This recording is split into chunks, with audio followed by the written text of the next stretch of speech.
வந்திருக்கிற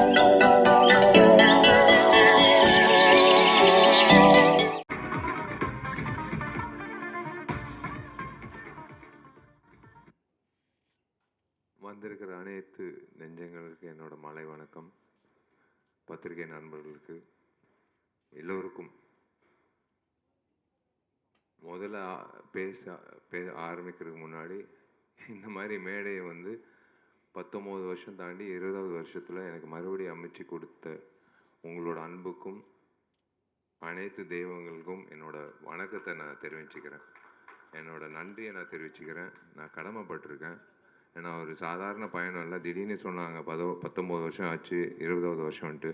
சத்தியமாக அந்த எண்ணிக்கையெல்லாம் பார்க்குறது இல்லை, உங்களோட அன்பு தான் பார்த்துட்டு வந்து. ஏன்னா ஒவ்வொரு நடிகரோட வாழ்க்கையை எப்போவுமே அப்படி மேலோட்டமாக போகிறது இல்லை. ஸ்டாக் மார்க்கெட் மாதிரி டிப்பாகவும் மேலே போகும். ஆனால் அந்த சோர்வடையும் போது மேலே போகும்போது போடா போய்கிட்டே இருடா அப்படின்னு சொல்கிறது நீங்கள் தான் ஆடியன்ஸு. நீங்கள் திரையரங்கத்துக்கு இந்த நடிகை நல்லா அடுத்த படம் நல்லா பண்ணுவான் அப்படின்ற நம்பிக்கை கொடுக்கும்போது தான் ஒவ்வொரு திரைப்படத்தில் மறுபடியும் உழைச்சி போகிறது ஒரு விஷயம் இருக்குது. ஸோ இன்னைக்கு ரத்னம் திரைப்படம் வருகிற வெள்ளிக்கிழமை ஏப்ரல் 26 ரிலீஸ் ஆக போகுது. அதுக்கு முன்னாடி உங்ககிட்ட படத்தை பற்றி சொல்கிறதுக்கு முன்னாடி, நாளைக்கு ஏப்ரல் 19 முக்கியமான நாள், ஓட்டு போட வேண்டிய நாள். கண்டிப்பாக நீங்கள் எல்லோரும் போய் தயவு செஞ்சு இன்றைக்கி எப்படி நீங்கள் பொறுமையாக எல்லோரும் பேசிகிட்டு இருக்கிறத காத்து நீங்கள் உட்காந்து பார்த்தீங்களோ அதே மாதிரி நாளைக்கு நிற்க வேண்டிய சூழ்நிலை. கண்டிப்பாக வெயில் அடிக்கும், கண்டிப்பாக நீளமான கியூ இருக்கும். ஆனால் வாக்குப்பதிவுன்றது ரொம்ப முக்கியம். இன்றைக்கி வேணாம், அடுத்த வெள்ளிக்கிழமை பார்த்துக்கலான்றது திரைப்படம். ஆனால் அன்றைக்கி ஓட்டு போயிட்டு அன்றைக்கி தான் நீங்கள் ஓட்டு போடணும். மறுபடியும் பார்த்துக்கலாம், அடுத்த 5 வருஷம் கழித்து பார்த்துக்கலான்னு மட்டும் யோசிக்காதீங்க தயவு செஞ்சு. ஏன்னா சிட்டியில் எப்போவுமே குறைவாக இருக்கும் ஓட்டு பதிவு. எப்போவுமே கிராமத்தில் 70% இருக்கும், சிட்டியில் நகரத்தில் தான் 50% இருக்கும். ஃபஸ்ட் டைம் ஓட்டர்ஸ் வேறு 10 லட்சம் ஓட்டர்ஸ் இந்த வாட்டி இருக்காங்க. எல்லோரும் நீங்கள் ஓட்டு போடணும். அது எனக்கு அதுக்கான விஷயம் அடுத்தது அப்புறம் சொல்கிறேன். ஒரு இன்ஸ்பிரேஷனான ஒரு விஷயம் இன்றைக்கி நான் நடந்தது காலம்பரை.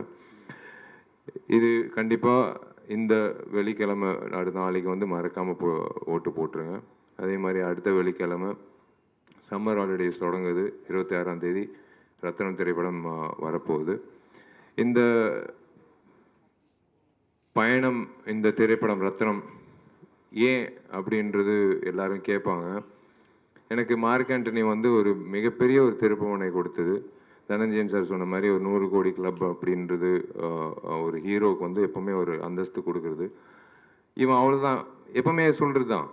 சினிமா துறையில் அதிகமாக இவன் இதுக்கு மேலே போக முடியாது, இது அவ்வளோதான்.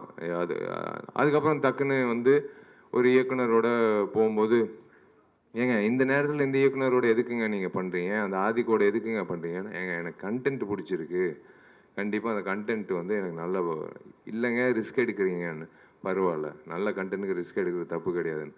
ஆனால் நீங்கள் தான் முன் வரிசையில் நீங்கள் அவனோட டேட் வாங்க போகிறீங்க, அடுத்து இந்த படம் ரிலீஸ் ஆகும் போதுன்னு சொன்னேன். அவங்க தான் ஆதிக்கு பின்னாடி இன்றைக்கி ஆதிக்கு ஒரு நல்ல ஃப்யூச்சர் கிடச்சிச்சு. அதுதான் எனக்கு ரொம்ப சந்தோஷம். என் தம்பிக்கு ஒரு நல்ல ஃப்யூச்சர் கிடச்சிச்சு மார்க் ஆண்டனியில். எனக்கு ஒரு நல்ல இவர் ஏதோ இந்த அண்ணன் சமுத்திரகனி அண்ணன் மாதிரி எனக்கு இன்னொரு அண்ணன் எஸ்ஜி சூர்யா கிடைச்சாரு, சுனில் அவர்கள் கிடைச்சாரு. அந்த மார்க் ஆண்டனி திரைப்படம் ஒரு மிகப்பெரிய வெற்றி அடைஞ்சது. அதுக்கப்புறம் எல்லாரும் ஆதிக்கு பின்னாடி சுத்த ஆரம்பிச்சிட்டாங்க டேட்டுக்காக. அதுக்கப்புறம்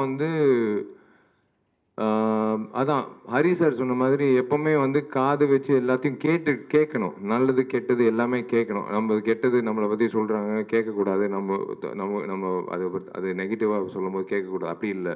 அவர் சொன்ன மாதிரி சுற்றிக்கிட்டே இருக்கணும். நம்மளை பற்றி என்ன சொல்கிறாங்க, நம்ம ஏதாவது திருத்திக்கணுமா, இப்போ இருக்க நடிகர்கள் என்னென்ன பண்ணிகிட்ருக்காங்க அப்படின்றது ஒரு பக்கம். பட் ஒரு விஷயம் எனக்கு வீட்லேயே ஒரு பெரிய ஒரு இம்சை. எங்கள் அம்மா ஒரு மிக தீவிரமான ஒரு ஹரி சாரோட ரசிகர்.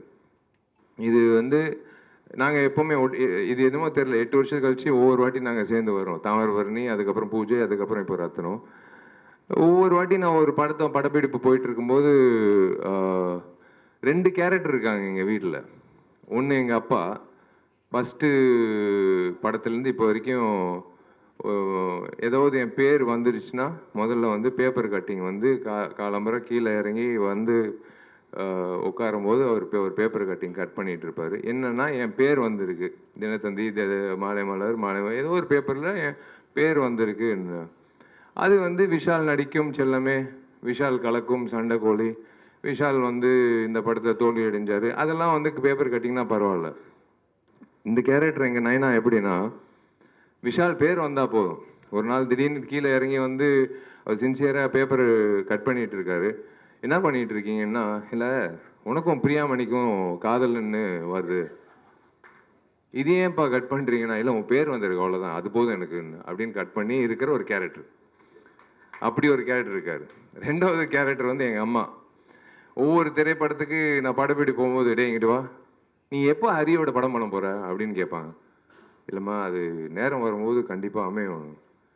சும்மா சும்மா நான் வந்து டிவிலே பார்த்துட்டு இருக்க முடியாது. இப்போ சீக்கிரமாக வந்து ஹரியோட எனக்கு ஹரியோட நீ இப்போ படம் பண்ணணும்னு. அம்மா டைம் வரும்போது கண்டிப்பாக நான் நடக்கும்மா, டெஃபினட்டாக நடக்கும்னு ஒவ்வொரு வாட்டி இப்போ சொல்லிகிட்டே இருப்பாங்க. ஸோ இந்த நேரத்தில் மார்க்கண்ணி முடிஞ்சு இப்போது சுற்றி கேட்கும்போது எல்லாரும் சொன்ன விஷயம் வந்து, சார் அந்த பழைய விஷால் பார்க்குற மாதிரி ஒரு சண்டைக்கோழி, திமிரு, தாமிரபரணி விஷால் பார்க்கணும் மாதிரி இருக்குது அப்படின்னு சொன்னோன்னே எனக்கு என்னமோ தெரில. இதுக்கு உண்மையிலே மனசார எப்பவுமே ஃபில்டர் கிடையாது, உங்கள் எல்லோருக்கும் தெரியும். இந்த திரைப்படத்துக்கு முக்கியமான காரணம் வந்து மினி ஸ்டுடியோஸ் வினோத் தான். வினோத் வந்து சொன்னாப்புல, சார் நீங்கள் ஹரி சாரோட மறுபடி படம் பண்ணணும், நீங்கள் பண்ணோம் சார் அப்படின்னாப்புல. Correct, okay. நான் நேராக ஹரி சார் ஃபோன் அடித்தேன். சார் நம்ம 2 பேரும் சேர்ந்து படம் பண்ணலாமா சார்? ரொம்ப சந்தோஷப்பட்டார். ஏன்னா எனக்கு அண்ணன் மாதிரி தான். நான் எப்போவுமே என்னோட பெரிய அண்ணன் மாதிரி தான் நான் வந்து ஹரி சார் பார்த்தது உண்டு பர்சனலாக. எப்போவுமே ஒரு பெரிய அண்ணன்கிட்ட எப்படி நடந்துக்கிறது, அவங்க வீட்டில் கூட என்னை அப்படி தான் பார்ப்பாங்க, அவங்க வீட்டு பிள்ளை மாதிரி தான் பார்ப்பாங்க. நான் ஹரி சார் கிட்ட சொல்லும்போது ரொம்ப சந்தோஷம், பண்ணலாம் விஷயம்னா அங்கிட்டே இருங்க சார், நான் வரேன் உங்கள் ஆஃபீஸ்க்கு, அலுவலகத்துக்கு வரேன், நம்ம படம் பண்ணலாம் சார்னு சொல்லும்போது சார் ஒரு லைன் சொன்னார். லைன் சொல்லும்போது ஒரு விஷயம் எப்போவுமேங்க, ஒரு நடிகருக்கு ஒரு புதுமுக இயக்குனர் கதை சொல்லும்போது அது நல்லா இருக்குது நல்லா இல்லைன்றது டக்குன்னு சொல்லிடலாம். ஒரு பெரிய இயக்குனர் 3ஆம் முறை வரும்போது அது 2 முறை, அதுவும் பெரிய வெற்றி உங்களால் கிடைச்சதுனால 3ஆம் முறை வரும்போது சார் என்ன வச்சிருப்பார் அப்படின்னு ஒரு தயக்கத்தில் இருப்போம். டெஃபினட்டாக எப்படி பண்ணியிருப்பாருன்னு. ஆனால் எனக்கு ஒரு தேவி சொன்ன மாதிரி, எல்லாரும் சொன்ன மாதிரி, சுகுமார் சொன்ன மாதிரி, சமுத்திரகன்யான் சொன்ன மாதிரி, எல்லாரும் அது எதிர்பார்க்காத ஒரு ட்விஸ்ட், ஒரு விஷயம் வச்சிருந்தாரு திரைக்கதையில். ஒரு 30 நிமிஷம் கழிச்சு நான் சத்தியமாக எதிர்பார்க்கல. அது கேட்ட உடனே வந்து எனக்கு டக்குன்னு ஹரி சார் சொன்னேன், சார் இது டெஃபினட்டாக வந்து எனக்கு பெரிய சந்தோஷம், கரெக்டான டைமில் நான் உங்ககிட்ட வந்துட்டேன். இது வேற ஒரு ஹீரோ பண்ணியிருந்தால் கண்டிப்பாக நான் வருத்தப்பட்டிருப்பேன். எனக்கு கண்டிப்பாக அது பண்ணிடலாம் சார், கரெக்டாக பண்ணிடலாம் சார் அப்படின்னு சொல்லிட்டு கரெக்டாக கார்த்திக் ஸ்டோன் பெஞ்சுக்கு ஒரு படம் பண்ணலாம் பிரதர் அப்படின்னு அதுக்கு முன்னாடி நாங்கள் பேசிகிட்டு இருந்தோம். கரெக்டாக வந்து இல்லை கார்த்திக் இந்த படம் பண்ணிடலாம் அப்படின்னு சொல்லி அமைஞ்சுது. இதுதான் ஒரு நானும் ஹரி சார் பயணம் தொடங்கணும். இதுக்கு ஒரு நல்ல ஒரு பிளாட்ஃபார்ம் வேணும். ஏன்னா இப்படி நின்று பேசிகிட்டு இருக்கும்போது நம்ம என்ன தான் நினைச்சாலும் ஒரு நல்ல ஒரு பிளாட்ஃபார்ம்ன்றது ஒரு நல்ல ஒரு தயாரிப்பாளர் தேவை. அப்படி வந்து எனக்கு ஒரு நல்ல தயாரிப்பாளர் வந்து கார்த்திக்கு கிடைச்சாப்புல. எனக்கு தெரியாது அப்போது டார்லிங் அலங்கார பாண்டியனோ இல்லை ஜி ஸ்டுடியோ அந்த டைமில் வந்து எனக்கு பேர்கள் தெரியாது. ஆனால் கார்த்திக்கு பண்ணலாம் அப்படின்னு சொல்லும்போது then I got to meet every one and we started off and அந்த படம் தொடங்கிடுச்சு. எனக்கு தேவி இந்த படத்தை கூட இசையமைக்கிறாருன்னு சொன்னோடனே அப்பா கடைசியாக என் டார்லிங் வந்து என்னோட சேர போகிறாப்புல அப்படின்னு சொல்லி தேவியும் வந்ததுக்கப்புறம் அடுத்தது வந்து கேஸ்டிங்னு சொல்லும்போது ஒவ்வொரு விஷயமா, பிரியாவோட ஃபஸ்ட் டைம் நான் நடிக்கிறேன், லவ்லி ஹியூமன் பீயிங். அண்ட் கண்டிப்பாக ஒரு விஷயம் நான் ஒன்று சொல்லிக்கிறேங்க ஹரி சார் பற்றி, இதுக்கு நீங்கள் கண்டிப்பாக நீங்கள் கை தட்டணும். ஹீரோவுக்கு முக்கியத்துவம் கொடுக்கறது எல்லா இயக்குனரும் கொடுப்பாங்க.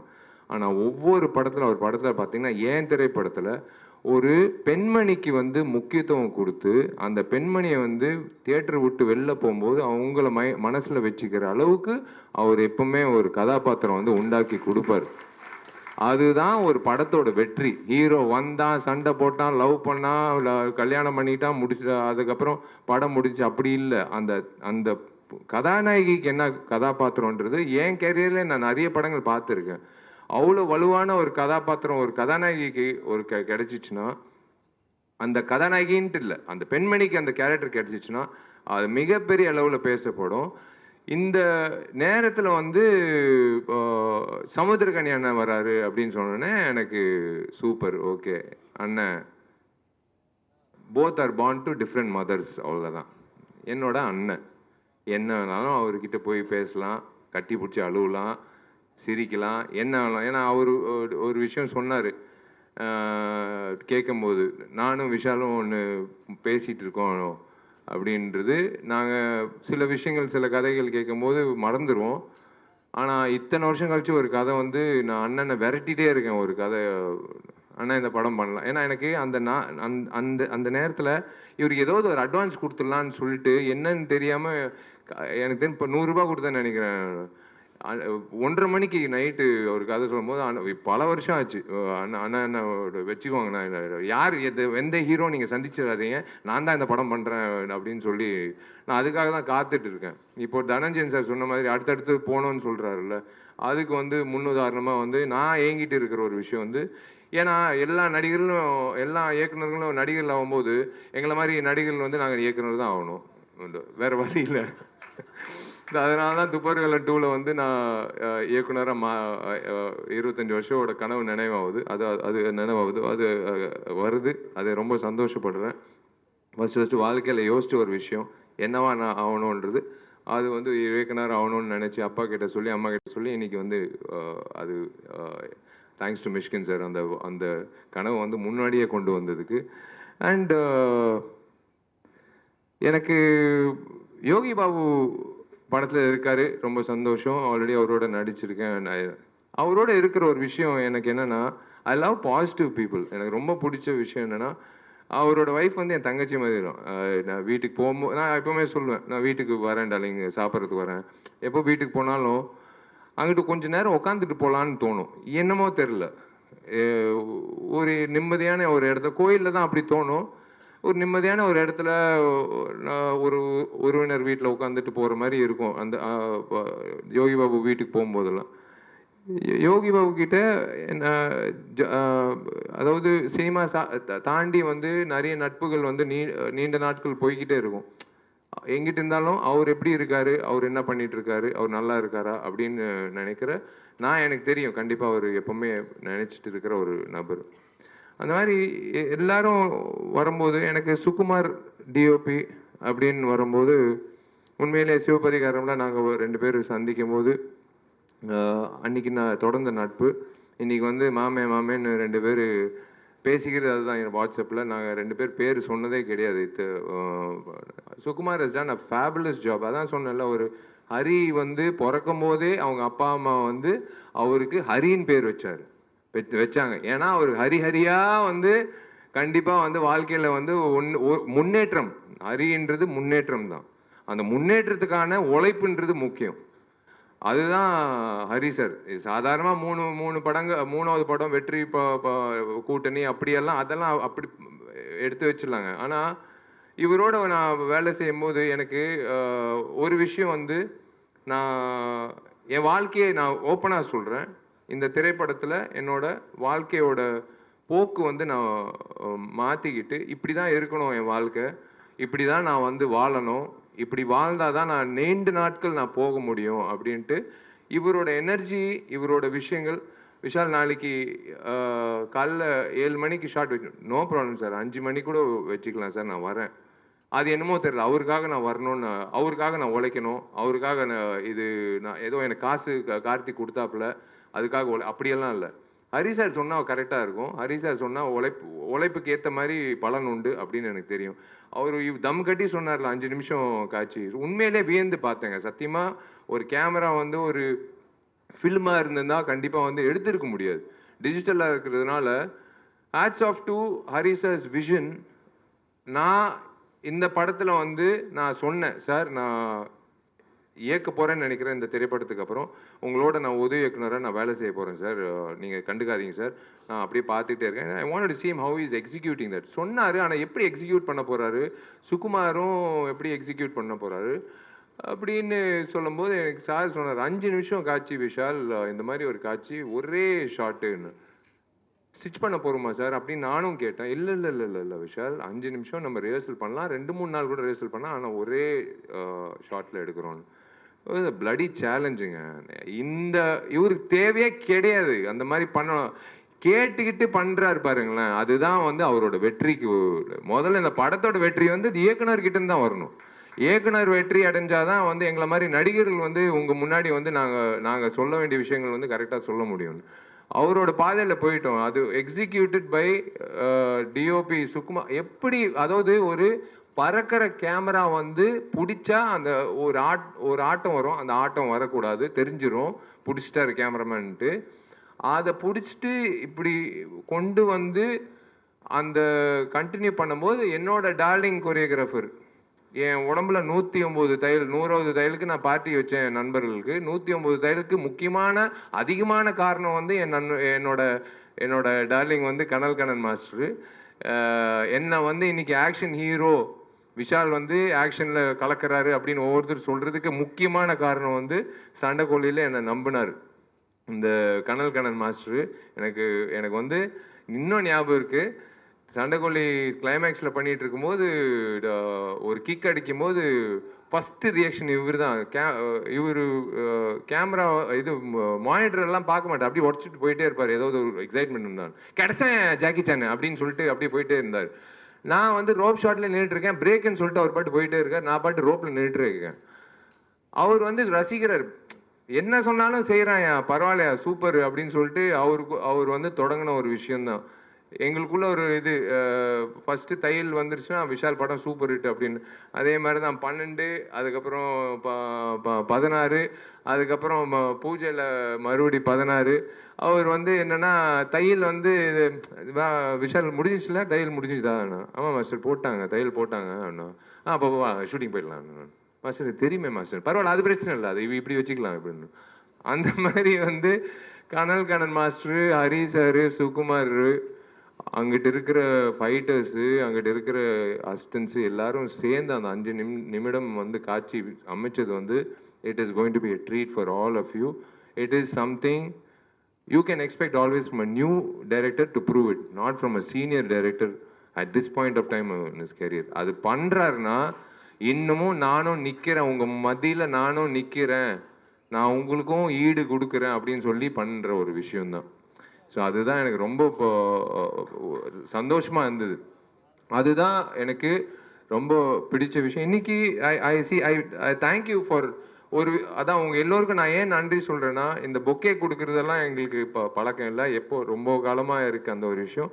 ஏன்னா எனக்கு தெரியும் 5 நிமிஷத்தில் உங்கள் வண்டி பின்னாடி தான் இருக்கும், அது வாடி போயிடும் அதெல்லாம். இப்போது சிரிப்பு பார்த்தீங்களா, அந்த 2 பிள்ளைகள், நீங்கள் தான் இப்போ படிக்க வைக்கிறீங்க, நான் படிக்க வைக்கல, நான் படிக்க வைக்கிறேன். ஆனால் இன்றைக்கி ஒரு நிகழ்ச்சியில் வந்து 2 பேருக்கு ஒரு வாய்ப்பு கிடைச்சிச்சுல, அது நீங்கள் தான் வந்து இப்போ இன்றைக்கி வந்து அது உணர்ந்து நீங்கள் வந்து மதித்து கொடுத்தீங்களே, அதுக்காக தான் வந்து அந்த 2 பிள்ளைகளுக்கு வந்து படிப்பு கிடைச்சிச்சு. அதுவும் பெண் குழந்தைகள் படித்து முன்னேறினாங்கன்னா ஒரு பெரிய ஒரு சமுதாயமே பெரிய மிக சிறந்த சமுதாயமாக இருக்கும். அதுதான் வந்து எனக்கு ரொம்ப பிடிச்ச விஷயமா இருந்தது. இன்றைக்கி உங்களால் இன்றைக்கி 2 குழந்தைங்க படிக்க வராங்க. ஒரு கேப்டன் மூலிமா வந்து நான் கற்றுக்கிட்டது வந்து எல்லாருக்கும் வந்து ராஜா பகதூர் தெருவில் யார் போனாலும் உள்ள அலுவலகத்துக்கு வந்து உள்ள கேப்டன் அண்ணன் உள்ள அலுவலகத்துக்கு வந்தால் சினிமா உதவி இயக்குனர், கஷ்டப்படுற உதவி இயக்குனராக இருந்தாலும் சரி, யாராக இருந்தாலும் சரி, பட்னியோடு வெளில போகக்கூடாது, சாப்பிட்டு போகணும் அப்படின்றது ஒரு விஷயம். 2வது உணர்வு வந்து எனக்கு என்ன சாப்பாடு போடுறாங்களோ கடைசி ஊழியர் வரைக்கும், அந்த லைட் ஆஃபீஸர் வரைக்கும் ஒரே சரிசமமான சாப்பாடு, அந்த கேப்டன் சொன்னது. இன்னொரு கேப்டன் இருக்கார், அவர் பேர் முழுசாக சொல்ல மாட்டேன். அந்த கேப்டன் மூலிமா வந்து நான் மேற்கொண்டு நிறைய பேருக்கு சோறு போடணும் அப்படின்னு எனக்காக வேண்டிட்டு இருக்க ஒரு கேப்டன். நான் அதை நம்பர் யாருன்னு நான் சொல்ல மாட்டேன். எனக்கு வந்து ஒரு விஷயந்தாங்க, தனஞ்சயன் சார் சொன்னது கரெக்டு. 100 கோடின்றது 200 கோடி 250 கோடி எல்லாரும் யோசிக்கிறது. நான் அந்த கோடிகள் யோசிக்கிறது இல்லை. என்னோட இயக்குநர்கள் தான் நான் நம்பிட்டு இருக்கேன். என்னோட ப்ரொடியூசர் என் மேலே இருக்கிற நம்பிக்கையில் நான் நடித்து கொடுக்குறேன். அந்த வெள்ளிக்கிழமை இந்த தெய்வங்கள்லாம் வந்து வெள்ளிக்கிழமை நல்ல படங்கள் அப்படின்னு சொல்லி அந்த கொடுக்குற அந்த தெய்வங்கள் கொடுக்குற அந்த தீர்ப்பு தான் நாங்கள் வேண்டிக்கிறோம். இதில் முக்கிய விஷயங்கள் என்னென்னா, ஒரு நல்ல டிஸ்ட்ரிபியூட்டர் கிட்ட போகணும், ஒரு நல்ல திரையரங்கத்தில் வரணும், ஒரு நல்ல தேதியில் வரணும். எதுக்காக படம் எடுக்கிறோம்? ஒரு குடும்பத்துக்காக. குடும்பம் எப்போ போவாங்க? விடுமுறையில், பிள்ளைகளுக்கெல்லாம் எக்ஸாம் முடிஞ்சதுக்கப்புறம். அதே மாதிரி தான் இன்றைக்கி வந்து என்னோடய விநியோகஸ்தர்கள் எப்போவுமே ஒரு நல்ல படம் வந்தால் யோசிக்கிறது சில பேர் தான். அப்போலேருந்து எங்கிட்ட இருக்கிற சீனு என்னோட நண்பர், பிரதர்னே சொல்வேன், நண்பர்கள். என்னோட வெல்விஷர் லக்ஷ்மண் அவர்கள் இருக்கார். இன்னிப்பா இந்த திரைப்படம் நம்பி வாங்கின சதீஷ் அவர்கள், என்ன நிறைய பேர், ராஜமன்னார் மன்னார் அவர்கள், எஸ்பெக்ட் சீனு, இது எல்லாமே திருப்பூர் சுப்பிரமணியம் அண்ணன், எல்லாரும் வந்து நான் ஏன் வந்து அண்ணன் இது நான் ஒரு உரிமையோட இந்த படம் வந்து பண்ணிடுங்க அப்படின்னு ஏன் சொல்கிறேன்னா, எனக்கு ஒரு நம்பிக்கை, என் மேலே இருக்கிற நம்பிக்கை அவங்களுக்கு இருக்குது. அதே மாதிரி தான் இப்போ தொடங்கிட்டு போயிட்டே இருக்குது. ஸோ அதனால் ஒரு நல்ல திரையரங்கத்தில் வர்றதுக்கான வாய்ப்பு கொடுக்குற அத்தனை விநியோகஸ்தர்களுக்கும் திரையரங்க உரிமையாளர்களுக்கும் என்னோட நன்றி தெரிவிச்சுக்கிறேன். மீனா அவர்களுக்கும் நான் நன்றி தெரிவிச்சுக்கிறேன், பிவிஆருக்கு. இந்த விஷயத்தில் வந்து தனஞ்சயன் சார் சொன்னது அதான். 2 நாள் முன்னாடி நான் பேசினது வந்து காரசாரமாக இருக்குது, அதனால் தள்ளி போச்சுன்னு. இந்த ஒரே விஷயந்தாங்க, சினிமாவில் அவர் சொன்ன ஒரு விஷயம் கடைசியாக சொன்னார், அதுதான் முன்னாடி சொல்லணும். ஒரு சின்ன படம் வருதுன்னு சொன்னார் பாருங்களேன், அதுக்கு தான் நான் போராடிட்டு இருக்கேன். என் படம் ரத்தனத்துக்காக நான் போராடல. என் படம் ரத்னம் வந்து கண்டிப்பாக நாங்கள் நேர்மையாக எடுத்திருக்கோம், கண்டிப்பாக வந்து கிடைக்கும். பெரிய படங்களுக்கு எப்போவுமே வந்து ஒரு இடம் இருக்குது. கண்டிப்பாக வந்து நாங்கள் போராடுறது வந்து அந்த ஒவ்வொரு வருஷமும் காத்துக்கிட்டு இருக்காங்க பாருங்களேன், சின்ன படங்கள் வந்து தியேட்டரில் வந்து அவங்களுக்கும் ஒரு வாய்ப்பு கிடைக்கணும் இல்லைங்க, கஷ்டப்படுறாங்க இல்லைங்க. அதுக்காக தான் வந்து அறிவுரை சொல்கிறோம், வெயிட் பண்ணுங்கள், கொஞ்சம் பொறுமையாக. அவங்க சில நேரத்தில் கான்ட்ரவர்ஷியல் நினைக்கிறாங்க நான் சொல்கிறது. இப்போ தனஞ்சய சார் சொன்னார் பாருங்களேன், அந்த தேதியில் வந்து ஒரு படம் தள்ளி போச்சுன்னு. நான் அந்த படம் தள்ளி போகிறதுக்காக நான் பேசலை. எல்லோருக்கும் வாய்ப்பு இருக்கு இந்த சினிமா துறையில். எல்லா வெள்ளிக்கிழமை எல்லா சினிமாவும் ஒன்று தான். அது பெரிய படம் சின்ன படம்ன்ற நினைக்கிறது மக்கள். நடுவில் இருக்கிறவங்க கிடையாது. நடுவில் இருக்கிறவங்க யாருக்குமே அந்த உரிமை கிடையாது. சின்ன திரைப்படங்கள் வாழணும். அவரோட திரைப்படம் 150 இல்லை 300 ஸ்க்ரீன் கூட கொடுக்கணும். ஏன்னா அந்த படம் நல்லா இருந்தால் கண்டிப்பாக அது வந்து 500 ஸ்க்ரீன் கூட வரும், அது தப்பே கிடையாது. நம்ம ஒரு வட்டத்துக்குள்ளே நம்ம போகக்கூடாது. நம்ம ஒரு விஷயத்துக்காக பயந்து யாருமே சினிமாவை வந்து cannot own cinemas for every one. நான் தான் அது கற்றுக்கிட்ட ஒரு விஷயம். அதனால தான் வந்து நான் ஒரு விஷயத்த வந்து என் ஆதாயத்தை நான் கொட்டிக்கிட்டேன். ஏன்னா நான் உழைச்சிருக்கேங்க, நான் வந்து என் தயாரிப்பாளர் வந்து வட்டி கட்டுறாரு. நான் திரும்பவும் சொல்கிறேன், என் தயாரிப்பாளர் முகத்தை நான் பார்க்கணும். ஒவ்வொரு வாட்டி நான் பார்க்கும்போது அந்த தயாரிப்பாளர் ஜெயிக்கணுன்றதுக்காக தான் நாங்கள்லாம் உழைக்கிறோம். அந்த தயாரிப்பாளர் ஜெயிச்சாதான் மேற்கொண்டு இன்னொரு தயாரிப்பாளர் கதிரேசன் சார் எத்தனை வருஷமா வெயிட் பண்ணிட்டு இருக்காரு எனக்காக திரைப்படம் அவரோட நான் பயணிக்கணும். நானும் ஆசைப்படுறேன், அவரும் ஆசைப்படுறோம். கரெக்டான திரைப்படம், கரெக்டான ஒரு இயக்குனர்ன்றது. எல்லா இயக்குனர்களும் எல்லா தயாரிப்பாளர்களும் யோசிக்கிற விஷயம் அது ஒன்று தான். அதுக்காக தான் நான் இந்த படம் வந்து தள்ளி போகிறதுக்கெல்லாம் இல்லை, அப்படியெல்லாம் நான் எதுவும் பேசல. இருக்கிற உண்மையை வந்து எனக்கு தெரியலங்க. எங்கள் அப்பா அம்மா கற்றுக் கொடுத்த விஷயங்க எனக்கு தெரியாது. ஃபில்டர்லாம் கிடையாது. எங்கள் வீட்டில் தண்ணி உள்ளே வந்துருச்சுன்னா, எங்கள் அம்மா அழுதுச்சுன்னா நான் கண்டிப்பாக நான் சொல்லுவேன். அண்ணா நகர்லேயே தண்ணி வந்துருச்சுன்னா அப்போ உங்கள் வீட்டில் வந்து தண்ணி வரும்ல, அதுக்கு தான் நான் வந்து நான் சொன்னேன். நான் சும்மா வந்து என்னோட எமோஷன் வந்து ப்ரமோஷனுக்காக நான் பயன்படுத்துறது கிடையாது. சத்தியமாக நான் சொல்கிறேன், என்னோட எமோஷன் வந்து நான் ஒரு சராசரி மனிதனா, நான் ஒரு வாக்காளராக இந்த நாட்டு குடிமகனா நான் பதிவு பண்ணுறேன், அவ்வளோதான். அது சில நேரத்தில் சில பேர் கோவப்படுங்க. ஆனால் நான் சொல்கிறது உண்மைதான். நிறைய பேர் சொல்லுவாங்க அது உண்மைதான். அதுக்காக தான் நான் சொல்கிறேன். அரசியல் இருந்தது தனஞ்சயன் சார் சொன்ன மாதிரி கேட்டது நான் சொன்னது. நான் இப்பவும் சொல்கிறேன், 26 வந்து நான் வரக்கூடாது நான் வேண்டிக்கிறேன். நீங்கள் பூர்த்தி செஞ்சிருங்க. நல்ல விஷயங்கள் நீங்கள் செஞ்சிட்டிங்கன்னா எங்களை மாதிரி ஆட்கள் ஏங்க அரசியல்வாதிகள் நடிகர்லாம் மாறும்போது நடிகர்கள் ஏங்க அரசியல்வாதியாக மாறக்கூடாது? அதுதான் நான் சொல்கிறேன். நீங்கள் நல்லது செஞ்சிட்டிங்கன்னா நாங்கள் எதுக்குங்க இன்னொரு கொடியை வச்சுக்கிட்டு நாங்கள் வந்து ஆட்டிக்கிட்டு இருக்கணும்? நல்லது செய்யறதுக்கு வந்து என்ஜிஓ வந்து யாருக்காவது வேவ் லென்த் மிஸ் ஆகுதா? எல்லா என்ஜிஓ வந்து ஒரே உணர்வு தான், எல்லாருக்கும் நல்லது செய்யணுன்றது. ஆனால் ஏன் கட்சிகள் மட்டும் வந்து வெவ்வேறு மேனிஃபெஸ்டோ வெவ்வேறு? அப்படி இல்லை, எல்லாருக்கும் என்ன ஒரு குறிக்கோள்? நல்லது செய்யணும்னு. நான் வந்து சார் ஹரி சார் படத்தில் நடிக்கும் போது விளாத்தி குளத்தில் வந்து நான் போய் எனக்கு அந்த நேரத்தில் அந்த வாய்ப்பு கிடைச்சிச்சு, கடவுள் கொடுத்த வாய்ப்பு. அந்த நேரத்தில் அந்த இடத்துல தண்ணி குடிநீருங்க, சாதாரண குடிநீர். இப்போ டேப் ஓப்பன் பண்ணி பல் தேய்க்கும் போது கூட எனக்கு பயமா இருக்கு. அது மூடி அது அது அது கரெக்டாக பயன்படுத்தணும். அந்த தண்ணியை இப்போ வேஸ்ட் பண்ணக்கூடாது. ஏன்னா அந்த கிராமத்தில் பார்த்த ஒரு விஷயம் தான். அதுதான் வந்து நாங்கள் வந்து ஆதங்கங்கள்லாம் நாங்கள் சொல்றது. இன்னைக்கு கூட காலையில் வந்து 7 மணி ஃப்ளைட்டில் நான் போயிருந்தா ஒரு அபூர்வமான ஒரு விஷயம் நான் பார்த்துருக்க முடியாது. 12 மணிக்கு ஃப்ளைட்டில் போனதுனால தான் ஒரு அபூர்வமான ஒரு விஷயம் நடந்தது. அது ஒரு நல்ல ஒரு மனிதர் சந்திக்கிறதுக்கான ஒரு வாய்ப்பு கிடைச்சிது. அவங்க பேர் அபூர்வா தான். அவங்களும் வந்து நல்லது செய்யணும் அப்படின்னு சொல்லிட்டு சொல்லும் போது, பேசும்போது எனக்கு ஒரு விஷயம் தோணுச்சு. கடவுளாக பார்த்து கொடுத்த ஒரு ஒரு சந்தர்ப்பம். இந்த பெண்மணியை வந்து பார்க்கறது, நம்ம உழைக்கிறோம்னு சொல்லிட்டு இருக்கோமே, அதை தாண்டி ஒருத்தர் அவங்களோட உழைப்பு சொல்லும்போது, நம்ம இனிமேல் சொல்லக்கூடாது நம்மளோட உழைப்பை பற்றி அப்படின்னு நினைக்கிற ஒரு விஷயம் வந்து கடவுளாக பார்த்து என்னை வந்து போகிற போக்கில் வந்து எல்லாரையும் சந்திக்கிறதுக்கு ஒரு வாய்ப்பு கிடைக்குது. அதுக்கு தான் நான் சொல்கிறேன். ஸோ எனக்கு வந்து நல்ல சம்பளம் வந்து கார்த்திக் கொடுத்துருக்காரு. நான் அதில் வந்து நல்லது செய்கிறேன். உங்களுக்கே தெரியும், அரசியலுக்கு வந்தால் ஒரு எம்எல்ஏக்கு என்ன மாதம் கிடைக்குது, ஒரு எம்எல்ஏக்கு வந்து 12 மாதத்தில் எப்படி? கண்டிப்பாக கம்மியாக தான் கிடைக்கும். கண்டிப்பாக வந்து எல்லாத்தையும் இழந்து தான் போகணும். எல்லாமே தெரியும் சார். I know definitely. அதுக்குள்ளே நீங்கள் உங்கள் விஷயத்த நீங்கள் பண்ணிட்டீங்கன்னா, நாங்கள் வந்து இதே மாதிரி ரத்தனத்தை மாதிரி இன்னும் பெரிய ரத்தனங்களாக கொடுத்துக்கிட்டே இருப்போம். உங்களை சந்தோஷப்படுத்துவோம். அவங்கவுங்க வேலை அவங்கவுங்க பண்ணணும் அப்படின்றது உங்கள் கையில் தான் இருக்குது. அதுதான் நான் சொல்லுவேன். என் கையில் இருக்கிறது ஒரே ஒரு விஷயந்தான். இது வந்து கண்டிப்பாக நான் நாளைக்கு ஓட்டு போட்டுருவேன். அந்த மாதிரி நீங்களும் ஓட்டு போட்டுருங்க. இந்த இடத்துல வந்து ரொம்ப ரொம்ப நன்றி. எல்லாருக்கும் நான் ஒரு விஷயம் நான் சொல்கிறேன். எல்லாரும் சொல்கிறது வாங்க திரையரங்கு வந்து இப்போ படம் பாருங்கன்னு. ஆனால் கண்டிப்பாக நான் உங்களை மறுபடியும் இந்த வருஷம் கடைசியில் மறுபடியும் இன்னொரு திரைப்படத்தில் நான் ப்ரமோஷனில் வந்து உங்களை தைரியமாக நான் சந்திப்பேன். மார்க் ஆண்டனி சொன்னது நடக்கலைன்னா நான் இன்றைக்கி வந்து இந்த ஃபங்க்ஷனே வந்து அட்டன் பண்ணியிருக்க மாட்டேன். ஏன்னா தைரியமாக என்னால் இப்போ உங்களை சந்திக்க முடியாது. சொன்ன விஷயங்கள் மார்க் ஆண்டனி இருந்ததுனால தான் நீங்கள் வந்து 100 கோடிக்கு நீங்கள் கொண்டு வந்து சேர்த்துட்டீங்க. அதனால தான் இன்றைக்கும் நான் சொல்கிறேன், ஹரி சார் உழைப்பு, விஷால் இல்லை, அதெல்லாம் ஓகே. ஹரி என்ற இயக்குனரோட உழைப்புல நாங்கெல்லாம் வந்து அந்த யூனிவர்ஸ், இஸ் எ யூனிவர்ஸ்.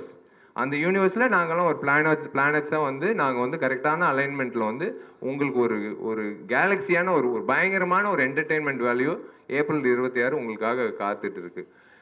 ரொம்ப ரொம்ப நன்றி. நீங்கள் தேங்க்யூ சப்னா, தேங்க்யூ. இந்த சட்டை மாற்றுற விஷயம் வந்து கண்டிப்பாக வந்து என்னால் முடியாது. என்னால் ஒரு இன்டர்வியூலே வந்து அத்தனை சட்டை வந்து மாற்றணும்னு சொல்லிட்டு நின்றுட்டுருப்பாப்புல காஸ்டியூமர். முடியாதுங்க, ஒரே சட்டை தான். ஆனால் ஓயாமல் சட்டை ஆனால் சூப்பராக இது எங்கிட்டு வாங்குறாருன்னு மட்டும் நான் கேட்கணுங்க. ஏன்னா அதுதான் நான் ஃபஸ்ட்டு கேட்கணும். என்னோட டார்லிங் நிக்கிலுக்கு வந்து நான் நன்றி தெரிவிச்சுக்கிறேன். Is been there since long time with me. அதை பார்த்தீங்களா, 3வது சட்டை.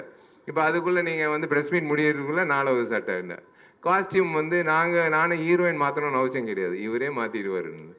ஸோ இந்த நேரத்தில் வந்து I would like to say one thing. எனக்கு நீங்கள் சொன்னது கரெக்ட் தான். First song Rajasundaram master song காதலிக்க மாசே இல்லைன்றது பயந்து நின்னேன்.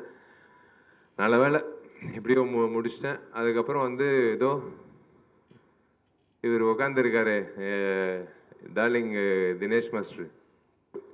அது எப்படி சொல்கிறதுன்னு தெரில. இந்த நட்பு எனக்கு ரொம்ப பிடிக்கும் அப்படின்னு 3 வார்த்தையில் சொல்லிடலாம். அது ஓகே. பட் என்ன ஒரு நடிகனா வந்து இவனும் வந்து செம்மையாக டான்ஸ் ஆட முடியும் அப்படின்னு நிரூபித்து காட்டினது பொறுமை வேணுங்க. 20 டேக்கு நீங்கள் பார்க்குறதெல்லாம் வந்து இப்போது ஒரு சிங்கிள் இதில் பார்க்குறீங்க. ஆனால் பொறுமையாக காத்துட்டு இருப்பார், அப்படியே நின்றுட்டு இருப்பார் அப்படின்னுவார். நான் பாட்டு ட்ரை பண்ணிட்டே இருப்பேன். அவரும் வெயிட் பண்ணி சிங்கிள் ஷாட்டெல்லாம் வச்சுருவார் எனக்கு. இப்போ பிஜிஎம் எல்லாம் அந்த நம்பிக்கை தான் என் மேலே இருக்கிற நம்பிக்கை. என் டார்லிங் வந்து தினேஷ் மாஸ்டர் வந்து எனக்கு லைக் அதான் சினிமா இண்டஸ்ட்ரியில் நிறைய நபர்கள் வந்து நான் இழக்கக்கூடாது அப்படின்ற பட்டியலில் இருக்கிற ஒரு நபர் வந்து Dinesh and his wife and his children. they are family to me. And தோ இன்னொரு ஏஜென்ட் டீனா அப்புறம் மிராஜ் 2 பேர் வந்து மறக்கவே முடியாது. நாங்கள் பண்ணுற சேட்டைகள் இவருக்கு தாங்க முடியாது. இவர் வந்து அவங்கள தள்ளி விட்டு என்னை வந்து படப்பிடிப்பு கொண்டு வருவார். அந்த வகையில் வந்து Dinesh being part of my journey in this 20 years and making and molding me as a better dancer, இது ஒரு பெரிய விஷயம். யாராவது விட்டுட்டேன்னா நன்றி. நான் ரசிகர்கள், நான் என்றைக்குமே உங்களை ரசிகர்கள் நான் சொல்லவே மாட்டேன். நீங்கள் தெய்வங்கள், என்னோட நண்பர்கள். நீங்கள் எல்லோரும் வந்து நீங்கள் போய் நீங்கள் சம்பாதிச்ச காசில் ஒரு துளி எடுத்துக்கிட்டு விஷால் நம்பி அந்த படத்தை பார்த்துட்டு என்னை வந்து இத்தனை வருஷம் நீங்கள் அழகு படுத்தி பார்க்குறதுல எனக்கு வந்து நான் கடமைப்பட்டிருக்கேன். அதனால் என்னால் முடிஞ்ச அளவுக்கு உங்களுக்கு திருப்பி கொடுக்குறதில்ல, இந்த சமுதாயத்தை திருப்பி கொடுக்குறதில்ல நான் கண்டினியூ பண்ணிக்கிட்டே இருப்பேன். கடன் வாங்கினாலும் சரி பரவாயில்ல, ஆனால் நான் என்னால் முடிஞ்ச அளவுக்கு நான் இந்த சமுதாயத்துக்கு நல்லது செஞ்சு நிம்மதியாக ஒரு 4 மணி நேரம் தூங்குறதுக்காக நான் பண்ணுற ஒரு விஷயம், அவ்வளோதான். வேறு ஒன்றும் இல்லை. இந்த இதுக்காக பப்ளிசிட்டிக்காக எல்லாம் இல்லை. நான் வந்து இன்னைக்கு நான் என்ன பண்ணேன் அப்படின்ற ஒரு விஷயந்தான். அதுதான் நான் ஏங்கிட்டு இருக்கிறது. அதுதான் எங்கள் அப்பா அம்மா கற்றுக் கொடுத்தது.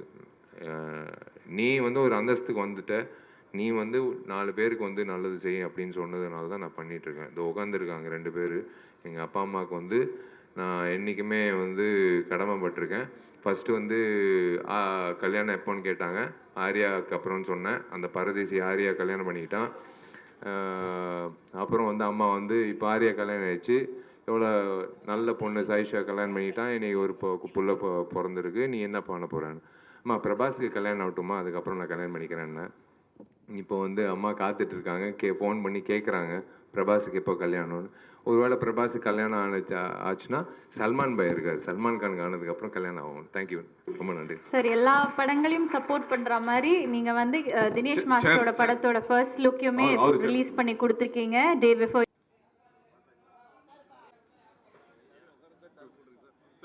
அலங்கர் பண்ணி